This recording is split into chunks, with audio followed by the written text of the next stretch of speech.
शायद ही जीवन में बहुत कम ऐसी पीड़ा मैंने अनुभव की होगी। एक तरफ दर्द से भरा पीड़ित दिल है और दूसरी तरफ कर्म और कर्तव्य का पथ है।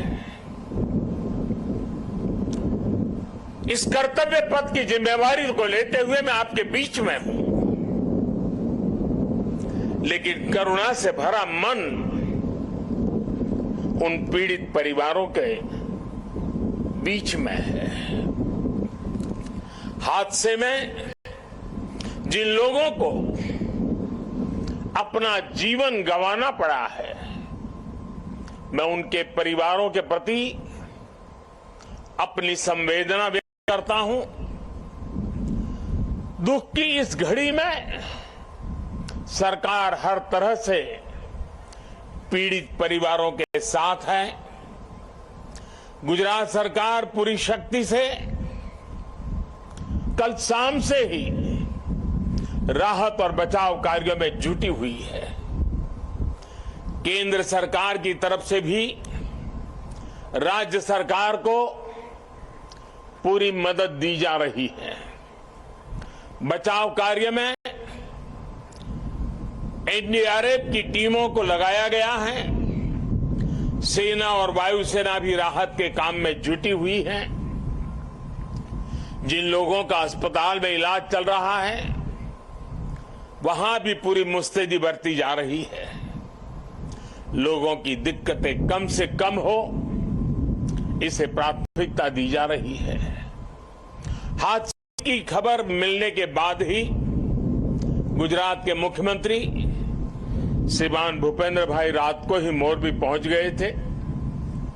कल से ही वो राहत और बचाव के कार्यों की कमान संभाले हुए हैं। राज्य सरकार की तरफ से इस हादसे की जांच के लिए एक कमेटी भी बना दी गई है। मैं देश के लोगों को आश्वस्त करता हूं कि राहत और बचाव के कार्यों में कोई कमी नहीं आने दी जाएगी। आज राष्ट्रीय एकता दिवस का ये अवसर भी हमें एकजुट होकर इस मुश्किल घड़ी का सामना करने, कर्तव्य पथ पर बने रहने की प्रेरणा दे रहा है। कठिन से कठिन परिस्थितियों में सरदार पटेल का धैर्य, उनकी तत्परता से सीख लेते हुए हम काम करते रहे, आगे भी करते रहे। साथियों, वर्ष 2022 में राष्ट्रीय एकता दिवस का बहुत विशेष अवसर के रूप में मैं इसे देख रहा हूं। ये वो वर्ष है जब हमने अपनी आजादी के 75 वर्ष पूरे किए हैं। हम नए संकल्पों के साथ आगे बढ़ रहे हैं। आज एकता नगर में ये जो परेड हुई है, हमें इस बात का एहसास भी दिला रही है कि जब सब एक साथ चलते हैं, एक साथ आगे बढ़ते हैं, तो असंभव को भी संभव बनाया जा सकता है। आज यहां देश भर से आए हुए कुछ कलाकार सांस्कृतिक कार्यक्रम भी करने वाले थे। भारत के विविध नृत्यों को भी प्रदर्शित करने वाले थे, लेकिन कल की घटना इतनी दुखद थी कि आज के इस कार्यक्रम में से उस कार्यक्रम को हटा दिया गया। मैं उन सभी कलाकारों से उनके यहां तक आना, उन्होंने जो पिछले के दौरान मेहनत की है, लेकिन आज उनको मौका नहीं मिला, मैं उनके दुख को समझ सकता हूं, लेकिन कुछ परिस्थितियां ऐसी हैं। साथियों, ये एकजुटता, ये अनुशासन परिवार, समाज, गांव, राज्य और देश हर स्तर पर आवश्यक है। और इसके दर्शन आज हम देश के कोने कोने कर भी रहे हैं। आज देश भर में 75,000 एकता दौड़ रन फॉर यूनिटी हो रही है। लाखों लोग जुड़ रहे हैं। देश का जन जन लौह पुरुष सरदार वल्लभ भाई पटेल की संकल्प शक्ति से प्रेरणा ले रहा है। आज देश का जन जन अमृत काल के पंच प्राणों को जागृत करने के लिए, राष्ट्र की एकता और अखंडता के लिए संकल्प ले रहा है। साथियों, राष्ट्रीय एकता दिवस ये अवसर केवड़िया एकता नगर की ये धरती और स्टैच्यू ऑफ यूनिटी हमें निरंतर ये एहसास दिलाते हैं कि आजादी के समय अगर भारत के पास सरदार पटेल जैसा नेतृत्व न होता तो क्या होता? क्या होता अगर 550 से ज्यादा रियासतें एकजुट नहीं हुई होती?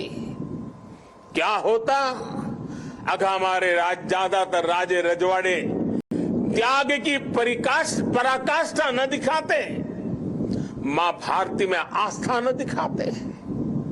आज हम जैसा भारत देख रहे हैं, हम उसकी कल्पना भी नहीं कर सकते थे। एक कठिन कार्य, ये असंभव कार्य सिर्फ और सिर्फ सरदार पटेल ने ही सिद्ध किया। साथियों, सरदार साहब की जन्म जयंती और राष्ट्रीय एकता दिवस ये हमारे लिए केवल तारीख भर नहीं है, ये भारत के सांस्कृतिक सामर्थ्य का एक महापर्व भी है। भारत के लिए एकता कभी भी विवशता नहीं रही है। भारत के लिए एकता सदा सर्वदा विशेषता रही है। एकता हमारी विशिष्टता रही है। एकता की भावना भारत के मानस में, हमारे अंतर्मन में कितनी रची बसी है, हमें अपनी इस खूबी का अक्सर एहसास नहीं होता है। कभी ओझल हो जाती है। लेकिन आप देखिए, जब भी देश पर कोई प्राकृतिक आपदा आती है तो पूरा देश एक साथ खड़ा हो जाता है। आपदा उत्तर में हो या दक्षिण में, पूरब में हो या पश्चिमी हिस्से में, ये मायने नहीं रखती है। पूरा भारत एकजुट होकर सेवा, सहयोग और संवेदना के साथ खड़ा हो जाता है। कल ही देख लीजिए ना, मोरबी में हादसा हुआ, उसके बाद हर एक देशवासी हादसे का शिकार हुए लोगों की सुरक्षा के लिए प्रार्थना कर रहा है। स्थानीय लोग हादसे की जगह पर अस्पतालों में हर संभव मदद के लिए खुद आगे आ रहे हैं। यही तो एकजुटता की ताकत है। कोरोना का इतना बड़ा उदाहरण भी हमारे सामने है। काली थाली की भावनात्मक एकजुटता से लेकर राशन, दवाई और वैक्सीन के सहयोग तक देश एक परिवार की तरह आगे बढ़ा। सीमा पर या सीमा के पार जब भारत की सेना शौर्य दिखाती है तो पूरे देश में एक जैसे जज्बात होते हैं, एक जैसा जज्बा होता है। जब ओलंपिक्स में भारत के युवा तिरंगे की शान बढ़ाते हैं तो पूरे देश में एक जैसा जश्न मनता है। जब देश क्रिकेट का मैच जीतता है तो देश में एक जैसा जुनून होता है। हमारे जश्न के सांस्कृतिक तौर तरीके अलग अलग होते हैं, लेकिन भावना एक जैसी ही होती है। देश की ये एकता, ये एकजुटता, एक दूसरे के लिए अपनापन, ये बताता है कि एक राष्ट्र के रूप में भारत की जड़ें कितनी गहरी है।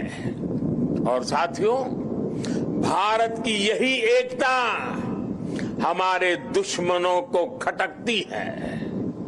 आज से नहीं, बल्कि सैकड़ों वर्षों पहले गुलामी के लंबे कालखंड में भी भारत की एकता हमारे दुश्मनों को चूपती रही है।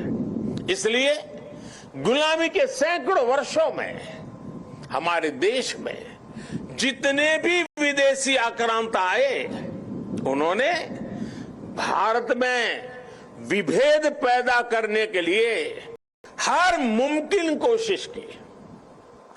उन्होंने भारत को बांटने के लिए, भारत को तोड़ने के लिए सब कुछ किया।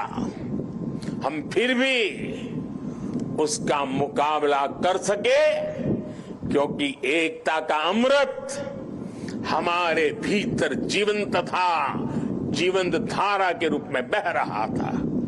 लेकिन वो कालखंड लंबा था। जो जहर उस दौर में घोला गया, उसका नुकसान देश आज भी भुगत रहा है। इसलिए ही हमने बंटवारा भी देखा और भारत के दुश्मनों को उसका फायदा उठाते भी देखा। इसलिए हमें आज बहुत सावधान भी रहना है। अतीत की तरह ही भारत के उत्कर्ष और उत्थान से परेशान होने वाली ताकतें आज भी मौजूद है। वो आज भी हमें तोड़ने की, हमें बांटने की हर कोशिश करती है। हमें जातियों के नाम पर लड़ाने के लिए तरह तरह के नैरेटिव गढ़े जाते हैं। प्रांतों के नाम पर हमें बांटने की कोशिश होती है। कभी एक भारतीय भाषा को दूसरी भारतीय भाषा का दुश्मन बनाने के लिए कैंपेन चलाए जाते हैं। इतिहास को भी इस तरह पेश किया जाता है ताकि देश के लोग जुड़े नहीं, बल्कि एक दूसरे से दूर हो। और भाइयों बहनों, इसे एक और बात हमारे लिए ध्यान रखनी आवश्यक है। ये जरूरी नहीं है कि देश को कमजोर करने वाली ताकत हमेशा हमारे खुले दुश्मन के रूप में ही आए। कई बार ये ताकत गुलामी की मानसिकता के रूप में हमारे भीतर घर कर जाती है। कई बार ये ताकत हमारे व्यक्तिगत स्वार्थों के जरिए सेंधमारी करती है। कई बार ये तुष्टीकरण के रूप में, कभी परिवारवाद के रूप में, कभी लालच और भ्रष्टाचार के रूप में दरवाजे तक दस्तक दे देती है, जो देश को बांटती और कमजोर करती है। लेकिन हमें उन्हें जवाब देना होगा। हमें जवाब देना होगा भारत मां के संतान के रूप में। हमें जवाब देना होगा एक हिंदुस्तानी के रूप में। हमें एकजुट रहना होगा, एक साथ रहना होगा। विभेद के जहर का जवाब हमें एकता के इस अमृत से देना है। यही नए भारत की ताकत है। साथियों, आज राष्ट्रीय एकता दिवस पर मैं सरदार साहब द्वारा हमें सौंपे दायित्व को फिर दोहराना चाहता हूं। उन्होंने हमें ये जिम्मेदारी भी दी थी कि हम देश की एकता को मजबूत करें, एक राष्ट्र के तौर पर देश को मजबूत करें। ये एकता तब मजबूत होगी जब हर नागरिक एक जैसे कर्तव्य बोध से ये जिम्मेदारी संभालेगा।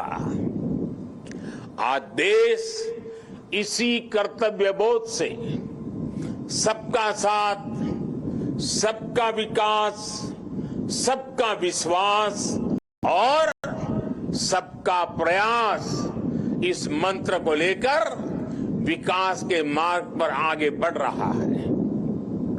आज देश में हर कोने में, हर गांव में, हर वर्ग के लिए और हर व्यक्ति के लिए बिना भेदभाव के एक जैसी नीतियां पहुंच रही है। आज अगर गुजरात के सूरत में सामान्य मानवी को मुफ्त वैक्सीन लग रही है, तो अरुणाचल के सियांग में भी उतनी ही आसानी से मुफ्त वैक्सीन उपलब्ध है। आज अगर एम्स गोरखपुर में है, तो बिलासपुर, दरभंगा और गुवाहाटी और राजकोट समेत देश के दूसरे शहरों में भी है। आज एक और तमिलनाडु में डिफेंस कॉरिडोर बन रहा है, तो उत्तर प्रदेश में भी डिफेंस कॉरिडोर का काम तेजी से आगे बढ़ रहा है। आज नॉर्थ ईस्ट की किसी रसोई में खाना बन रहा हो या तमिलनाडु की किसी सम्मियल अरई में खाना बन रहा हो, भाषा भले अलग हो, भोजन भले अलग हो, लेकिन माताओं बहनों को धुएं से मुक्ति दिलाने वाला उज्ज्वला सिलेंडर हर जगह है। हमारी जो भी नीतियां हैं, सबकी नियत एक ही है, आखिरी पायदान पर खड़े व्यक्ति तक पहुंचना, उसे विकास की मुख्य धारा से जोड़ना। साथियों, हमारे देश के करोड़ों लोगों ने दशकों तक अपनी मौलिक जरूरतों के लिए भी लंबा इंतजार किया है।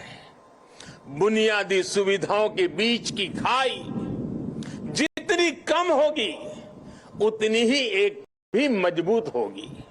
इसलिए आज देश में सैचुरेशन के सिद्धांत पर काम हो रहा है। लक्ष्य ये कि हर योजना का लाभ हर लाभार्थी तक पहुंचे। इसलिए आज housing for all, digital connectivity for all, clean cooking for all, electricity for all, ऐसे अनेक अभियान चलाए जा रहे हैं। आज 100% नागरिकों तक पहुंचने का ये मिशन केवल एक जैसी सुविधाओं का ही मिशन नहीं है। ये मिशन एकजुट लक्ष्य, एकजुट विकास और एकजुट प्रयास का भी मिशन है। आज जीवन की मौलिक जरूरतों के लिए 100% कवरेज देश और संविधान में सामान्य मानवी के विश्वास का माध्यम बन रहा है। ये सामान्य मानवी के आत्मविश्वास का माध्यम बन रहा है। यही सरदार पटेल के भारत का विजन है, जिसमें हर भारतवासी के लिए समान अवसर होंगे, समानता की भावना होगी।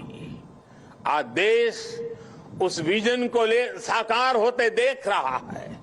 साथियों, बीते 8 वर्षों में देश ने हर उस समाज को प्राथमिकता दी है जिसे दशकों तक उपेक्षा का शिकार होना पड़ा था। इसलिए देश ने आदिवासी के गौरव को याद करने के लिए जनजातीय गौरव दिवस मनाने की परंपरा शुरू की। देश के कई राज्यों में आदिवासी स्वातंत्र संग्राम में उनकी भूमिका, उसको लेकर के म्यूजियम भी बनाए जा रहे हैं। कल मैं यहां मानगढ़ जाने वाला हूं, जाबूगोड़ा भी जाऊंगा।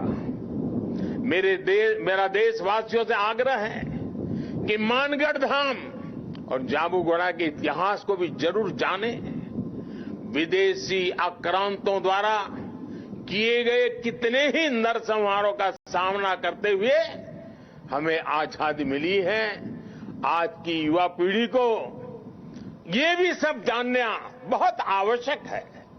तभी हम आजादी की कीमत भी समझ पाएंगे, एकजुटता की कीमत भी जान पाएंगे। साथियों, हमारे यहां कहा भी गया है, ऐक्यम बलम समाजस्य तद्भावे स दुर्बल तस्मात् ऐक्यम प्रशंसन्ति दृढ़म राष्ट्र हितैषण। अर्थात किसी भी समाज की ताकत उसकी एकता होती है। इसलिए मजबूत राष्ट्र के हितैषी एकता की इस भावना की प्रशंसा करते हैं, उसके लिए प्रयास करते हैं। इसलिए देश की एकता और एकजुटता हम सबका सामूहिक दायित्व है। ये एकता नगर भारत का एक ऐसा मॉडल शहर विकसित हो रहा है जो देश ही नहीं बल्कि पूरी दुनिया में अभूतपूर्व होगा। लोगों की एकता से, जन भागीदारी की शक्ति से विकसित होता एकता नगर आज भव्य भी हो रहा है और दिव्य भी हो रहा है। स्टैच्यू ऑफ यूनिटी के रूप में दुनिया की सबसे विशाल प्रतिमा की प्रेरणा हमारे बीच में है।